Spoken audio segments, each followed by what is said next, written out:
Meeting of the Northern Beaches Council's Local Planning Panel. My name is Marcia Doheny and I'm the chair of today's meeting. I'd like to begin the meeting by acknowledging the traditional custodians of the various lands from which we are joining this meeting today and to pay my respects to their elders past and present. For those of you not familiar with planning panels, they were introduced in 2018 by the Minister for Planning, and that created a change from the small number of development applications that were then determined by local councillors. That change was made so that those development applications were then determined by local planning panels. As you probably know, the vast majority of DAs are actually determined under delegation by council staff, but that small category not determined by council staff has since 2018 come across to local planning panels. Today's panel is made up of myself as chair and two expert members, Kate Bartlett and Michael Levy. Both Kate and Michael are very experienced town planners. And we also have the benefit of Carolyn Hill, who is our community representative. Thank you. In terms of my background, it is as a lawyer with much of my career spent practicing planning law, and I also have expertise in governance and public administration. So the panel's operations is subject to statutory rules. They govern how we operate, and we are also subject to a code of conduct. Just in terms of the process, so each of the panel members has received the assessment reports prepared by council in relation to each of the application. There have been on-site visits, briefings from council staff, and this is the public meeting at which interested people are able to attend and address the panel. Following the meeting, there'll be some other applications that aren't required to be dealt with in public meetings. They'll be dealt with by the panel. And at the end of all of that, each of the applications will be determined and the outcomes will be published on council's website generally within a week. As I've said, the public meetings are an opportunity for interested people to address the panel. They're not a place for debate or discussion with either council staff or the panel or the applicant. After each presentation, the panel may ask questions or seek some clarification from the speaker, and then move to the next speaker. Each presenter has 3 minutes in which to address the panel, and one of the council staff supporting this meeting will advise when that 3 minutes has been reached, and then we'll ask the speakers to wind up their submission at that stage. Please be advised that we've all received summaries of the submissions and the most recent documents that have come through from objectors in the last day or so, and we've all read that information. So your presentation is the opportunity to make the really key points that you'd like to make to the panel rather than repeating your submission. The meeting is being recorded and will be placed on council's website after the meeting concludes. In terms of conflicts of interest, each of the panel members has signed a declaration confirming that they do not have any conflicts of interest for today's meeting, and I have obviously done that as well. One of the items, which is the second item in the public meeting, I didn't have a conflict of interest, but I actually chaired the panel that first determined that development application. So I'm going to step out for that matter, and Michael Levy will take over as chair. So onto the agenda, we have two development applications for this public meeting, and before we get on to those, I'll just note that the minutes of the Northern Beaches Local Planning Panel meeting held on the 2nd of July, which was the last local planning panel meeting, were confirmed as correct by the chair of that meeting. So the first application is DA 2024-1216, which is Gourlay Avenue, Balgowlah, alterations and additions to marina facilities. We have 3 speakers registered to speak in opposition to the application, and we also have the applicant Ned O'Neill and Elliot Dumanis from GSA Planning available if required to speak. Before I invite Tim Cask, who's the first speaker registered, to address the panel, I'm just going to ask the council officer who prepared the assessment report, who's here. You see Maxwell. Yeah, Maxwell Duncan. Thank you, Maxwell. Just to give an overview of exactly the application that is before the panel today. I've asked Maxwell to do this because there was an initial application which was notified to the community, and then following that process, the application was significantly amended. And so I've asked Maxwell just to go through the original application and what is the application that actually is now before the panel for determination, and also just to touch on the public notification for this amended application. Thanks, Maxwell. Thank you. So the original application was first notified in October 2024 for the alterations and additions to the marina for 28 days as nominated integrated development.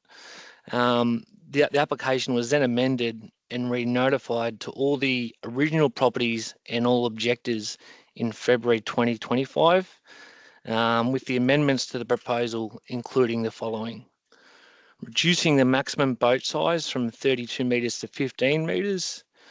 Regarding the kiosk, no alcohol to be served on site and no amplified noise to be allowed, and reducing the hours of operation of the kiosk from 7 a.m. to 4 p.m.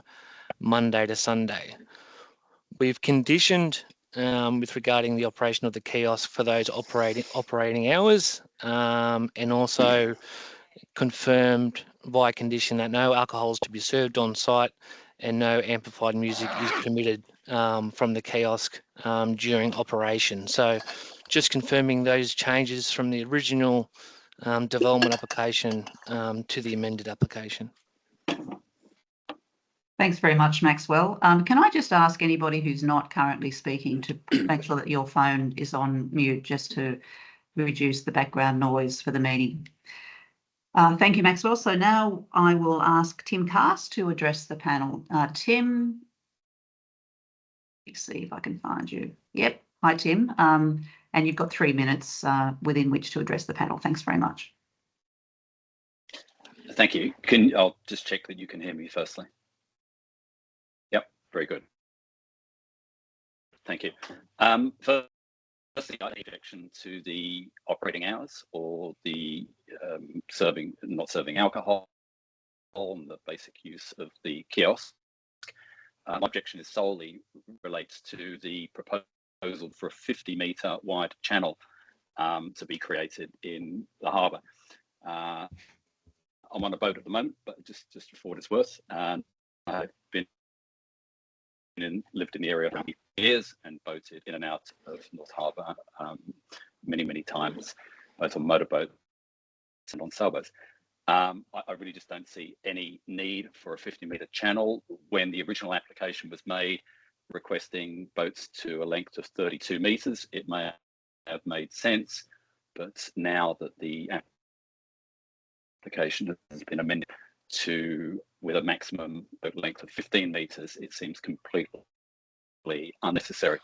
The area is used extensively by kayakers. I live there, I see them. I kayak sometimes, paddle boarders, just the marina across, or the moorings across from the marina, asking for the development application. They store paddle boards there. It's used by swimmers, it's used by fishermen, it's used by many people. It seems to me that creating a 50-metre wide channel in line with the original application for 30+ metre boats is in preparation for a later application for these very, very large boats, and the fact that the application has been amended to a boat length of half of the original size, I think it is evidence that the bay is just not suitable for such a length of boat. It worries me that by having a 50-metre channel, it will encourage larger boats to come in harbour and more can use over other facilities the marina is proposing to offer, and completely overwhelm the utility of the bay, which has been used for low impact and recreational users for many years.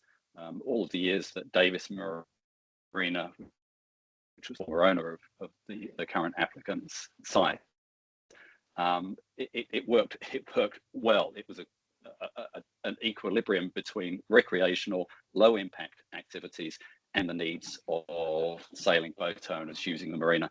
I think the proposal is now vastly disproportionate to the capacity of the area to accommodate these much larger boats and higher traffic. It would tip the use purely or significantly towards commercial and detract enormously from the utility of the bay, which is a 3 minutes, Chair. Very good. So that, in summary, a 50-metre channel is completely disproportionate for the needs of 15-metre boats. Thank you very much, Tim. I have a lot of experience in the area, so I can say. Thanks very much, Tim. Can I ask any of the panel members whether you have any questions for Tim? Nothing? Kate? No, just through you, Chair, just a clarification maybe to the planner Maxwell. In the modified scheme, my understanding is that the swing moorings, the channel got reduced in size. Is that correct? Yeah, so Transport for New South Wales, as part of their comments, wanted 4 of the proposed swing moorings that were proposed to be relocated to be retained. So it's towards the northeastern side of that plan that you might have in front of you, the channel plan. So they're now being retained in their current position, as per Transport for New South Wales comments. Thank you. Thank you. If there are no more questions for Tim, thanks very much for addressing the panel, Tim. And now we have Andrew Morrison. Andrew? Can you hear me? We can, thank you. Oh, thank you for hearing me. I'm Dr. Andrew Morrison of Senior Counsel and King's Counsel. I'm a local resident on North Harbour and a sailor with a yacht on a swing mooring, and I'm one of hundreds of objectors to the project. I commence by just saying the Council has provided its conclusions on the amended application. However, tentative last week, it didn't provide residents and objectors with a copy of the amended application, merely Council staff's conclusions on it, and we have to infer changes from the Council's conclusions. That failure in decision-making before hearing objections is clearly unjust and unacceptable, and doesn't meet the standards likely to be required in the Land and Environment Court.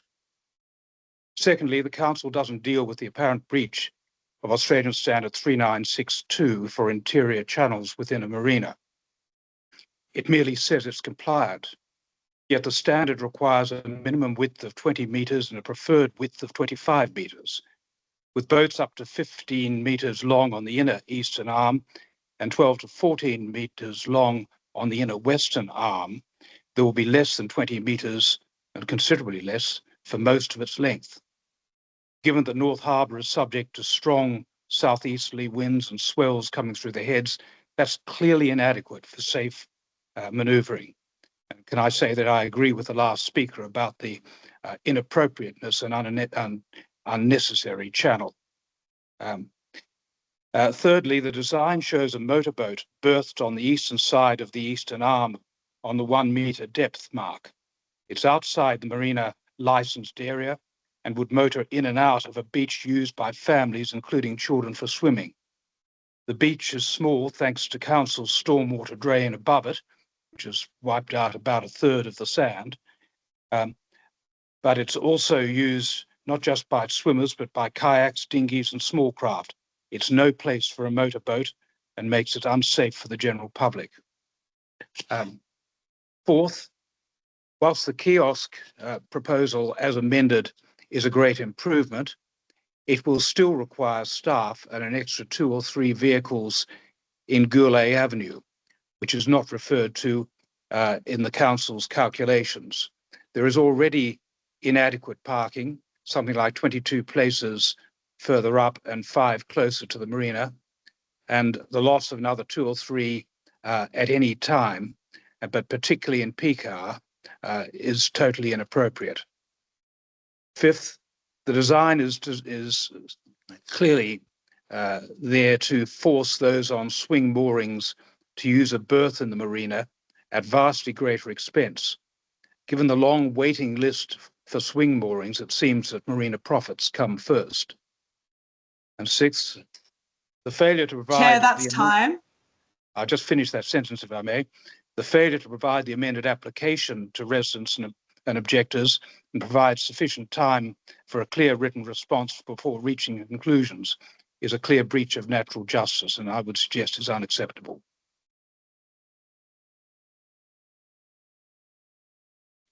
Thanks, Andrew. Can I just go back to Maxwell just to again explain the process by which the amended plans were publicly notified?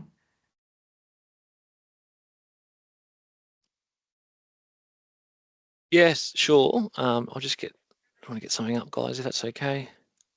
Were they publicly notified? The first one was, but the amended, and I thought there were more than one amendment. Hasn't been circulated. So Andrew, if I just quickly go on to there. So the application was re-notified to adjoining properties, all objectors and adjoining properties from 19th of February to 19th of March in 2025. That was the bulk amendments. Following that, we received comment from Transport for New South Wales regarding the relocation, not supporting the relocation of those marina of those swing moorings that we spoke about before. So that was going to be conditioned, which it has been conditioned, but we've also just been provided with a plan to demonstrate that those marina swing moorings weren't being relocated either. So we probably didn't even need an amended plan, but based on that amended plan being a reduced environmental impact, there was no requirement to re-notify the proposal in full, formally re-notified in accordance with the Community Participation Plan of the Northern Beaches Council. Thanks, Maxwell. Andrew, was that the part of the proposal that you are saying was not provided to residents? In part, but only in part. There's been a series of changes, some of which were informal. Offers from the marina, for example, to alter some of the more extensive changes they were proposing, but they were conditional offers. And you would be familiar, no doubt, with the material that was circulated, and I have provided previous submissions in relation to those changes and the inappropriateness of the proposed further changes. So in fact, whilst there might have only been one formal amendment, in practice there's been multiple amendments, and I think that's part of the problem. Okay, thank you. Panel, Kate, did you have any questions? Michael? Just one question, Madam Chair. And Andrew, you referred to a particular berth that was of concern around the 1 metre mark. Is that the berth that's perpendicular to the slipway rails? No, it's the slipway rails are inside. One of the fictions is that getting rid of the slipway rails gives more public access. That's a statement the council has made, and it's simply untrue. It's replaced by the kiosk. No, it's on the outside, on the eastern arm, close to the beach and close to North Harbour Sailing Club. Okay. And you'll see it there, and it expressly says that it's outside the licensed area, licensed by Maritime New South Wales. Thank you. Thank you. Carolyn, did you have any questions or comments for Andrew? Comments from me, thank you. Thank you. We have Ned O'Neill, who's the applicant, and Elliot Dumanis, who I gather is the applicant's planning consultant, available. Was there anything that you wanted to say to respond? Well, anything generally, but also anything that you wanted to say to respond to Tim and Andrew's submissions? Sorry, Marcia, to jump in. I think we've just got one more objector speaking, Rachel. Oh, sorry, Rachel Chick. My apologies. Yeah. Rachel, I'm sorry. That's okay. Where are you? Okay, I can see you I'm now. here. Hi, Rachel. My Can you hear apologies. me? Please go ahead. Can you hear me? We can. Thank you. Oh, great. Okay. Just wanted to first disclose that although I am a solicitor working in this area, I am speaking in my personal capacity as a resident of the area and a frequent user of North Harbour, both the walkway going past the marina and on the water on passive paddleboard and swimming. My submission is twofold. First is that, in my view, the panel doesn't have all of the information that it needs about the scope of the development and the impacts of the development in order to make a legally valid approval decision. And the second is that in any event, the application should be refused as it's impermissible under clauses 6.32 and 6.38 of the Biodiversity Conservation Set. It won't meet the mandatory requirements to protect the rocky foreshores and significant seagrass areas. And it also, despite the amendments that have been made, is an impermissible intensification of the use of the marina and the harbour. So with respect to the first point, it's a settled position in New South Wales planning law that a decision maker must consider all direct and indirect impacts of a proposal in order to be able to make a decision under the Environmental Planning and Assessment Act. And I provided some references in my original submission to the application to this effect.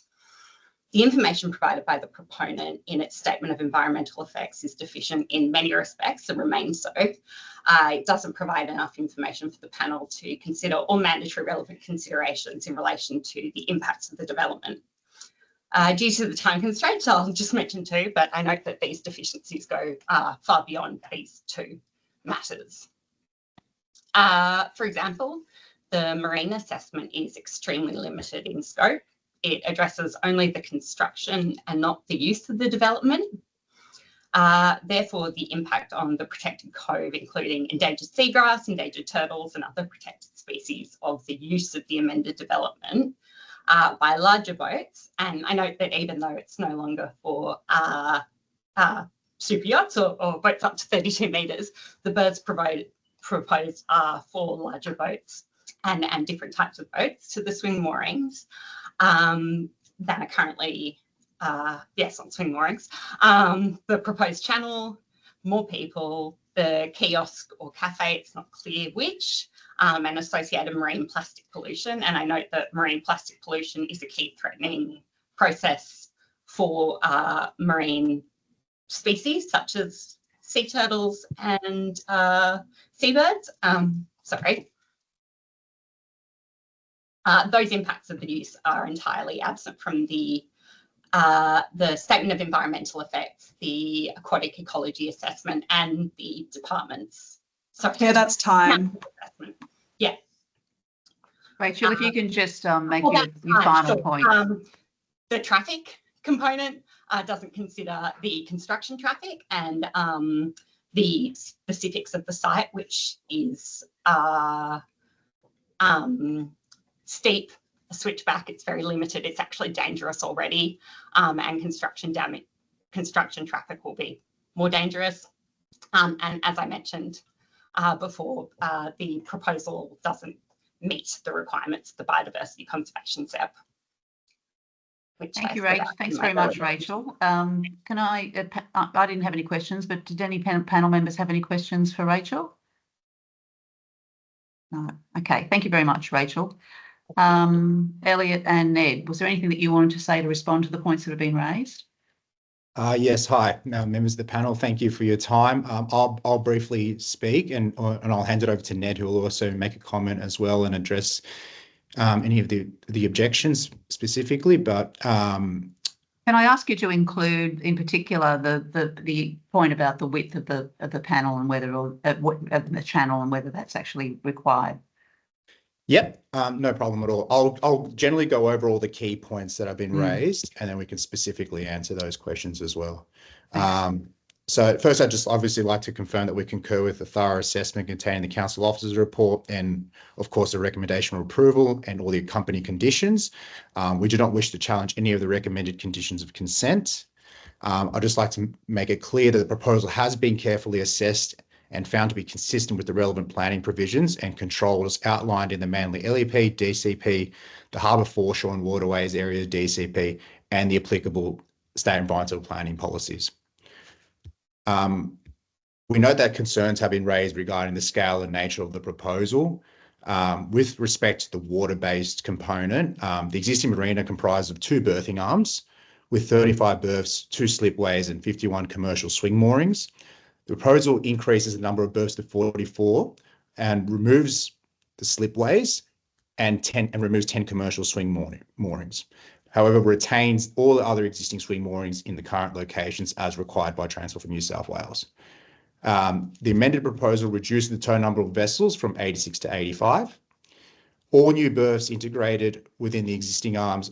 As a result, the scale and intensity of the marina remains comparable with the existing form. With respect to the land-based component, the proposal includes internal alterations to create a new kiosk. There's no increase in GFAs proposed, and there's no change to the building bulk. The proposed works are purely limited to the extension of the existing deck, which is orientated to the north and will be available for use by both the public and marina patrons. Given its modest scale and open nature, the deck will not contribute to any increase in bulk or visual impact. I'll move on to briefly regarding the operation, which was raised a number of times by objectors. In terms of noise generation, the operating hours of the kiosk have been adjusted from 6 a.m. to 9 p.m. to 7 a.m. to 4 p.m. Monday to Sunday, and no amplified music or selling of alcohol will occur, and this is as per council's conditions of consent. It's also worth noting that the kiosk is set well away from any residential receivers, ensuring that there will be minimal acoustic disturbance. Regarding the concerns on traffic and parking, the proposal was reviewed by council's traffic engineer, and a thorough assessment has been contained on page 40 of the council officer's report. And in summary, it advised the traffic generation, parking demand are expected to be negligible, are expected to be negligible as the scale of the development is deemed as relatively low. The proposal also includes a reduction of the swing moorings, and there is no net increase in the overall vessel capacity, meaning it will not generate an additional level of traffic beyond current levels. The size of the cafe has also been reduced, and it doesn't comprise any cooking facilities, only light refreshments. So it's unlikely that it will be a cafe that will be frequently travelled to by members of the public. Just to summarise on that, the proposal represents a modest, well-designed upgrade to the existing marina facilities, and appropriately responds to community concerns.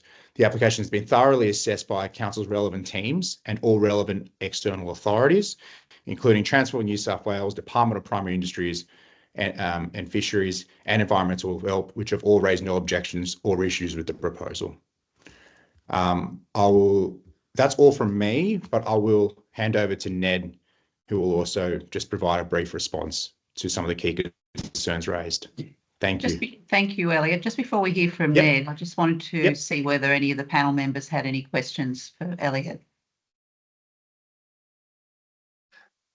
Could I ask a question? No, I'm sorry. Right. It's That's all only panel members get to ask speakers questions. Okay, thank you. Thanks, Elliot. So now problem. across to Ned, I think. Ned. Thank you. Yep. I'll try not to repeat items that Elliot has taken. He's taken all my good points, but I'll bring out some more ones. I just want to say that throughout the process, we fully engaged with local stakeholders, including the North Harbour Sailing Club, which sit adjacent to us. We also had several sessions with New South Wales Fisheries to review the application and ultimately agreed a set of conditions to address their feedback, which has been fully incorporated into the recommendation in front of you.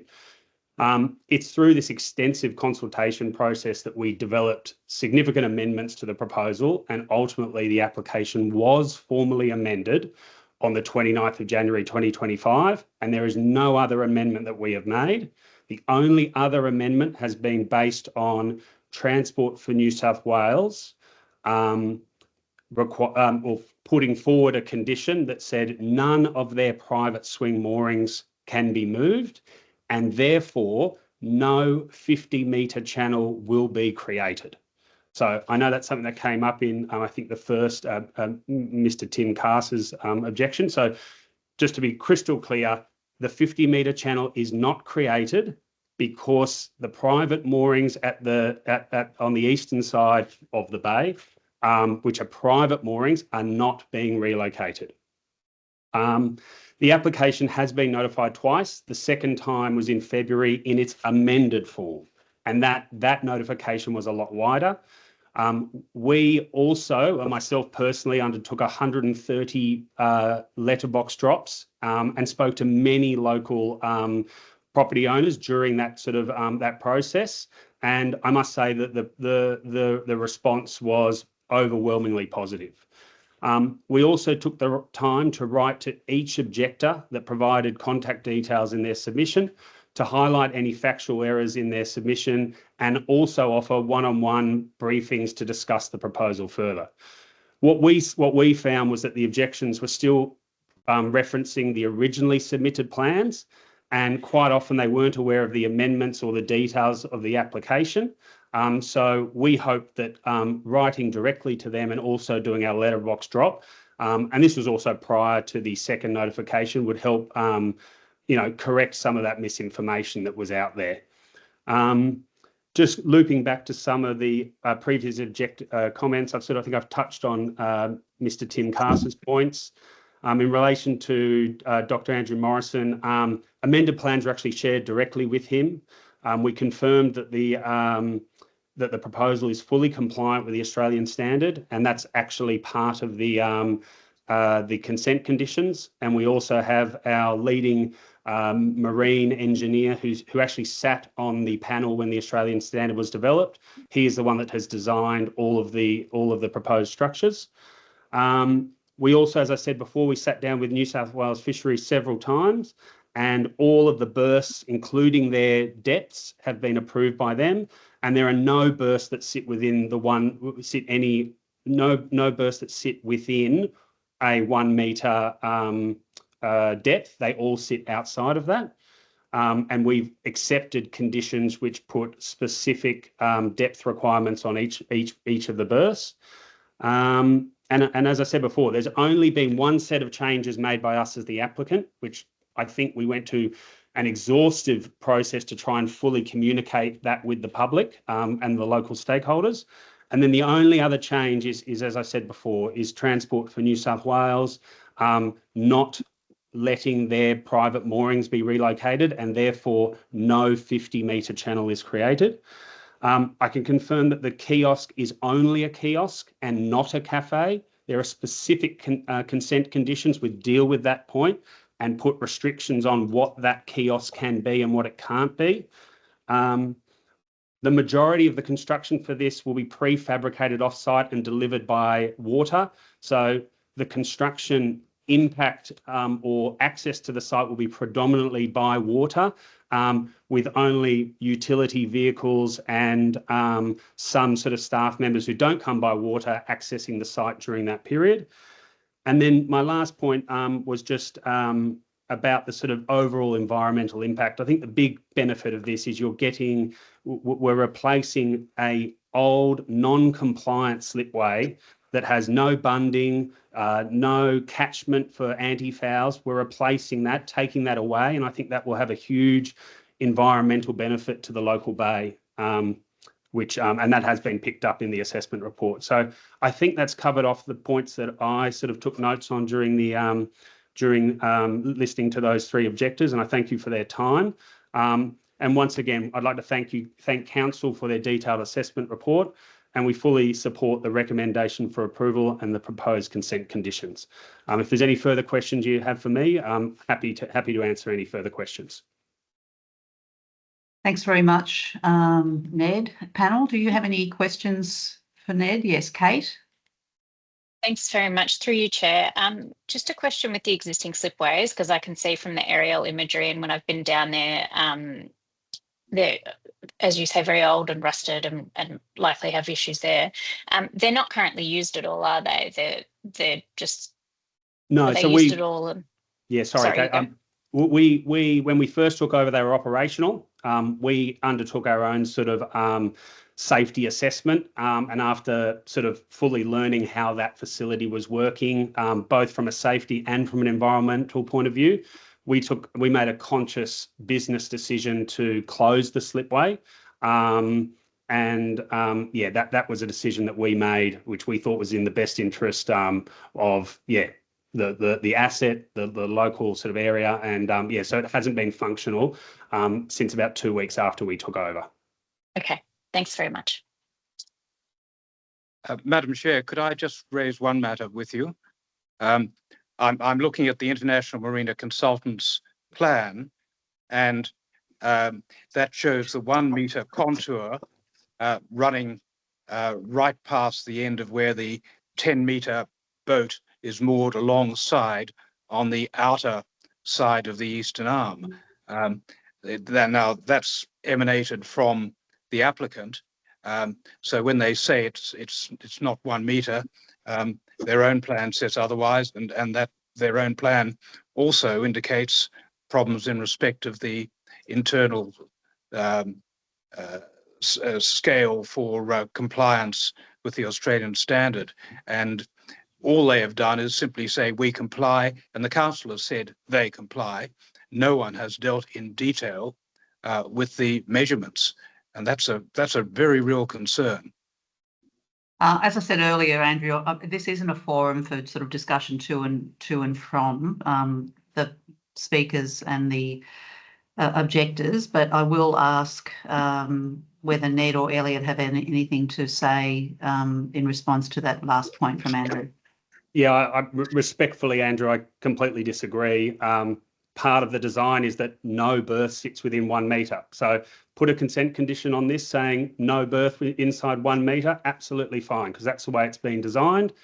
And our IMC, who sat on the Australian Standard Panel, have designed this marina to be fully compliant. So unfortunately, in relation to that sort of point, I respectfully disagree, and I trust the professional engineer who sat on the Australian Standard Panel, and I'm happy to accept any condition which requires no berthing within a 1 metre depth contour and full compliance with that Australian standard. Thank you for the opportunity to respond to that point. Can I just ask, so you've made clear that there is no 50-metre channel. How wide will the channel be, or is there no change from existing? So we will be removing 10 commercial swing moorings. Yeah. So there is open water space created. Yeah. We put forward a plan which shows those specific 10 moorings. But once again, in order to create the channel, what was required is 4 private moorings, which are moorings that Transport for New South Wales licensed directly to individual boat owners. None of them are being moved. They're staying all in their current location. So therefore, no channel beyond what naturally exists now is going to be created. Okay, thank you. Michael, did you have any questions or comments? Yeah, just one question, if I could, just on this this berth that touches upon the -1 metre contour. It's sort of located in a bit of a crook in terms of the access to it. But how would a boat owner access that berth? I mean, are they going to be required to come in closer and reverse in and sort of be over areas that, you know, potentially half a metre in depth? But how would that work for that 10 metre berth, which is, I think, the one that Dr. Morrison mentioned as well? Yes, exactly. I can touch on that. So what we've proposed there. So once again, as I said before, we went through all of the berths with New South Wales Fisheries and looked at the depth contours. And there's a series of conditions which New South Wales Fisheries imposed on, through consultation, recommended be adopted. Those included which orientation, so bow first or stern first. And for example, those berths, there was a condition, and I can actually read you the condition. So it says, the proposed 10 and 12 metre berths closest to shore on the eastern arm will be berthed with the bow of the boat entering the berth first, meaning that the propellers are further away from the seagrass beds closer to shore. In addition, to maintain sufficient underkeel clearance of greater than 300 millimetres as per Australian Standard 3692, the 10 metre berth is to be limited to a 1 metre draft, and the 12 metre boat is to be limited to a 1.5 metre draft. Now, I think the one that Dr. Morrison is referring to is the 10 metre. So that would have a 1 metre draft restriction, which most likely means it ends up being something like a boat with an outboard or something like that. And it must berth in bow first. So bow facing the shore. And then obviously when it leaves, it would then sort of push off, it would push off the dock and reverse out. So we went through, we showed this mapping to New South Wales Fisheries, and we developed up this sort of proposed condition with them, which has ultimately been adopted, and that will form part of our operational management plan as well. Okay, well that answers, I guess, my second part about how that's actually implemented for owners who may not be aware of, fisheries conditions within the consent. Yes, so we would make, that would be part of their berthing agreement, which they have with us. And also whenever a boat comes into our marina, we have to get things like an agreement, insurances, registration, and we also get the sort of dimensions and depths of those boats. And that's also information that we can get directly from sort of manufacturers and online resources as well. I can't share my screen because I don't think I've been enabled, but I do have open that specific berth if you wanted to see on that. I just can't share my screen at present, but no, look, that's not necessary. And you mentioned an operational management plan. Yeah, so that's something. Sorry, Michael, didn't mean to interrupt you. To be built, to be put in place. Correct. So the marina is obviously an existing operation, so it has an existing operational management plan. If ultimately the DA before you today is approved, there'll be several elements that in that management plan that we would update, and that's something that we regularly do across our marina portfolio, is sort of regularly update those operational management plans. That's all, Madam Chair. Thanks, Michael. Kate, anything more? No, I just wanted to note that I can see both the fisheries conditions in the package that we have, and also draft condition 37 talks about a plan of management being updated, which as Ned noted, there's an existing operational plan, and it might be that the panel could consider further details around the fisheries conditions, wrapping it into that as well to give clarity to berth users. Yeah, thanks, Kate. Carolyn, any last comment from you? No comments from me. Thank you. No, thank you. Okay, well, thank you very much to all of the speakers that have attended today. The panel really appreciates the input that you provided to our consideration of this application. This matter is now concluded for the purpose of the public meeting. We have some other matters that we need to consider, and then at the end of that, the meeting will end and the panel will determine the application, and the outcome of that will be published on Council's website probably within a week. So again, thanks very much to everybody who attended today, and you can leave the meeting now. Just for the record, I'm also going to leave the meeting because I have not a conflict, but the Council's procedures support me not chairing the next item, which Michael will chair, because I was on the panel for the original determination. So I'm going to leave the meeting now and leave Michael to chair, and thank everybody very much again. Thanks. Bye. Thank you. Thank you. Thanks, Marcia. Thank you, everyone, for your time. Moving to the second item, which is for 337 Lower Plateau Road, Bilgola Plateau. This is a review of a determination for demolition of existing structures, removal of trees, and subdivision of the land from 1 into 3 lots. We have 4 speakers listed, 2 objectors, Alejandro Macaron and also Ben Blundell. And for the applicant, we have Sean Gartner and Greg Boston on behalf of the applicant. So Alejandro and Ben in particular, as the chair mentioned previously, each speaker has 3 minutes to address the panel, and council will let you know when that's up. And we just ask if you could try and stick to that if possible. And we have seen copies of all the submissions that have come in. So, you know, if you're able to focus on the key points, or if there are any additional points you'd like to raise. So, Alejandro, I'll ask you if you'd like to address the panel, please. Yes, good afternoon. My panel is going to talk now. Yes.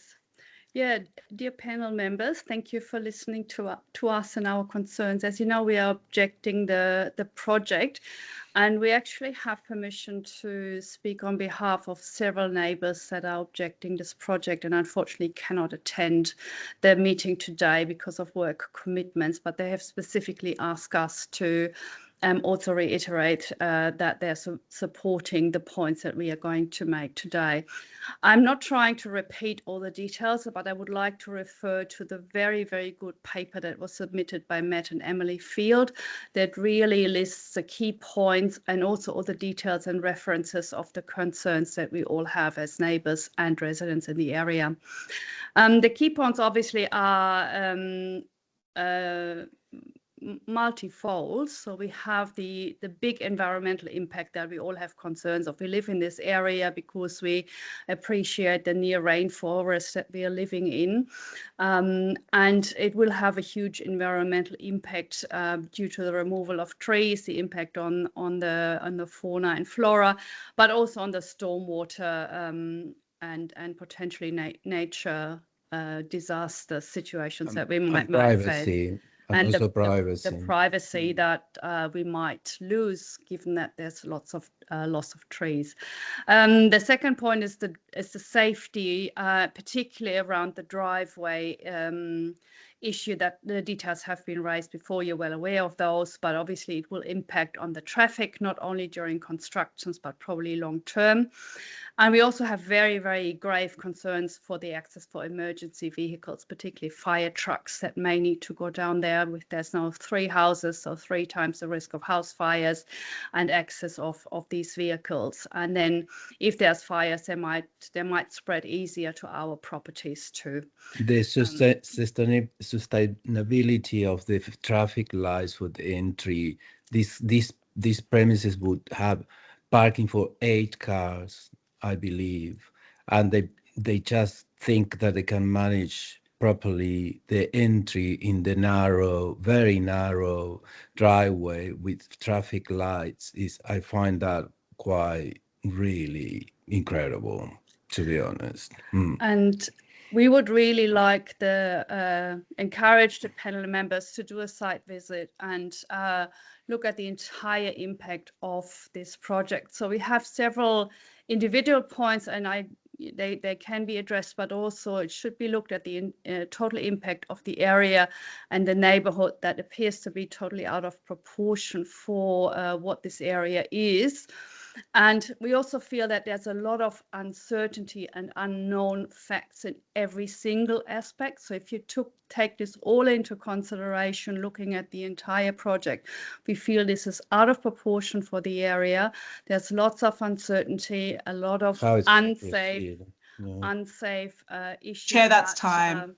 And that's what we would like to ask the panel members to take into consideration and not to let this project go ahead as requested. Thank you very much.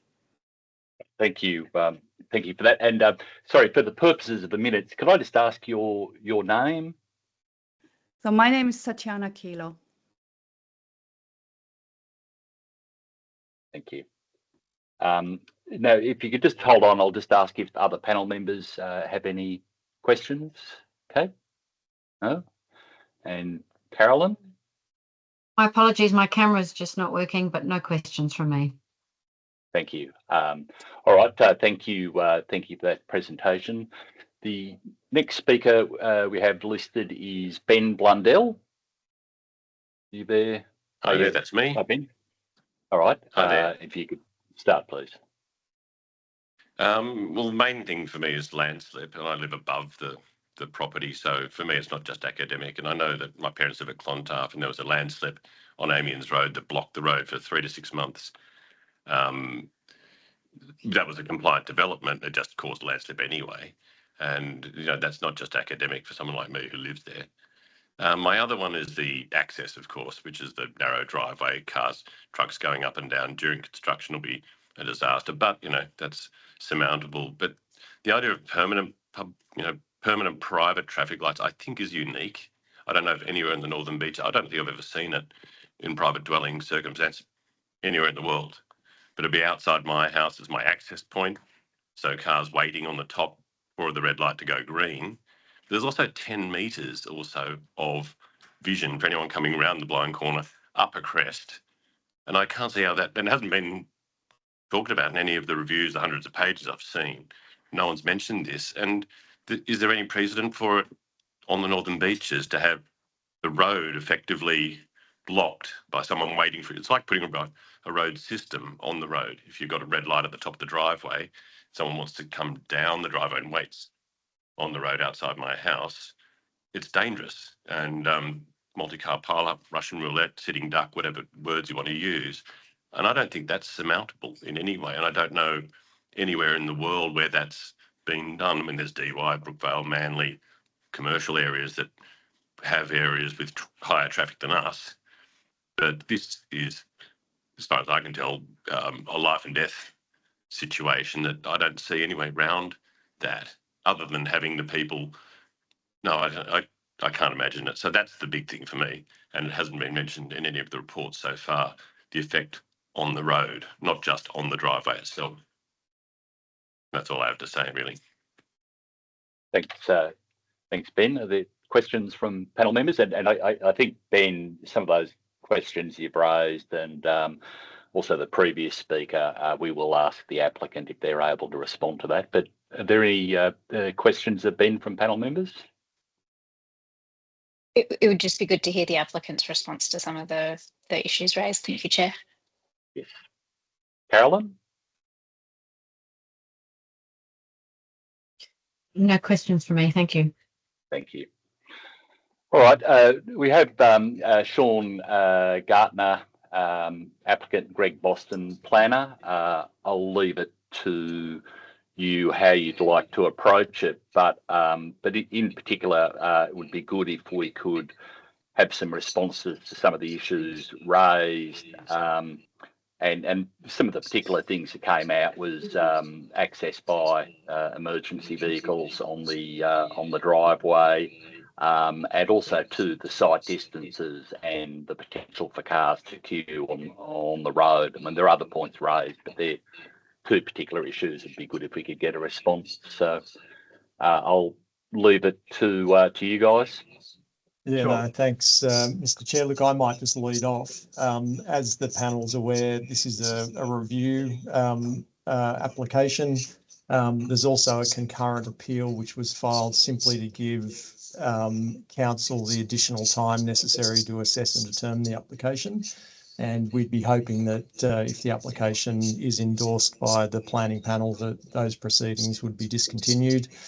I'll start off by saying that we've reviewed the report and the draft conditions of consent, and we raised no objections to them, including the requirement for a comprehensive construction traffic management plan, which goes towards restricting the types of vehicles that can utilise the development site.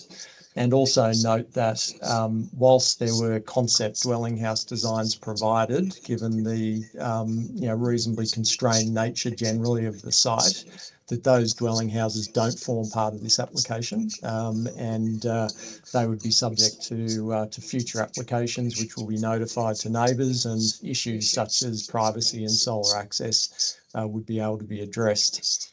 The previous reasons for refusal have been comprehensively dealt with. They primarily related to requirements for additional information going to Aboriginal due diligence and waterways impact statements and the like. There was a concern, residual concern in relation to the driveway and the access arrangement at the top of the site.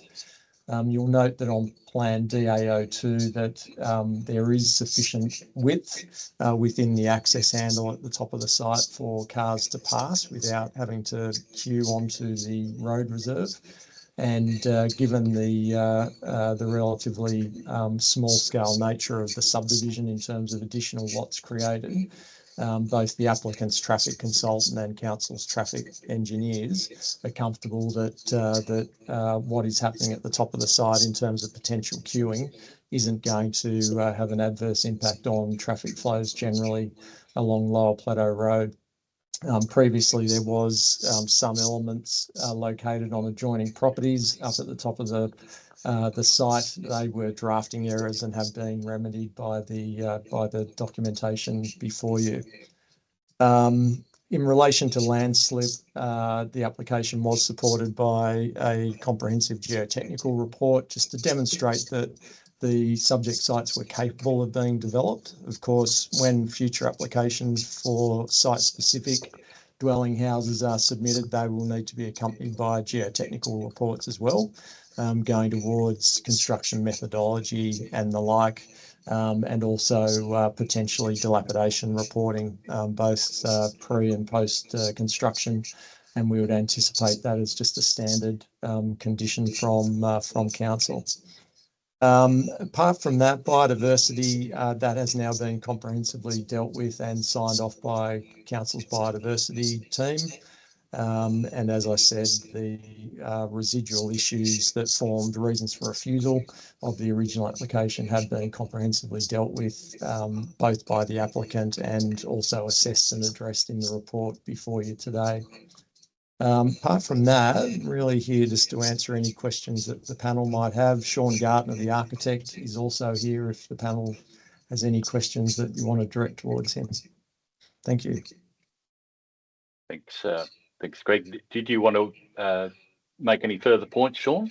No, Greg has virtually covered everything. As you said on drawing DA02, it shows two cars passing. Council's traffic department have analysed that and shown that you can get cars within the driveway and not queuing on the roadway. The access driveway down to the sites is 3.5 metres wide. That's a council requirement. Your typical lane on a road is between 2.4 to 2.7 metres wide. So a fire truck can get down there, a delivery truck can get down there, a removalist truck can get down there, and that's all been considered by council and by the experts that have provided reports accompanying this application. So I'm just here happy with the recommendation and just here to answer any other questions. Thanks, Sean. Kate, any questions?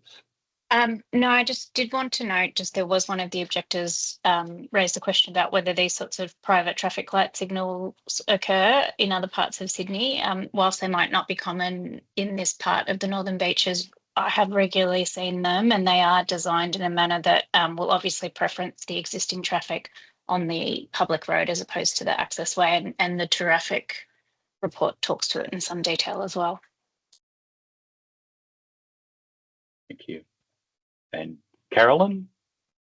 My ongoing apologies for my camera issues. No questions from me. That's all right. Thank you. Look, thank you to all speakers on that matter, and that then concludes the panel's public consideration of this matter. The panel will now close the public meeting and move into the closed session, where there's a further 2 applications to be considered, and also 2 deliberation on all 4 applications. So, again, thank you to the speakers, and for your information, following the meeting, council will minutes be prepared, the panel's decision, and they'll be published on the council's website as soon as possible, and certainly within the next few days. So I'll formally close this part of the meeting. Thank you, panel members, council staff, and the submitters.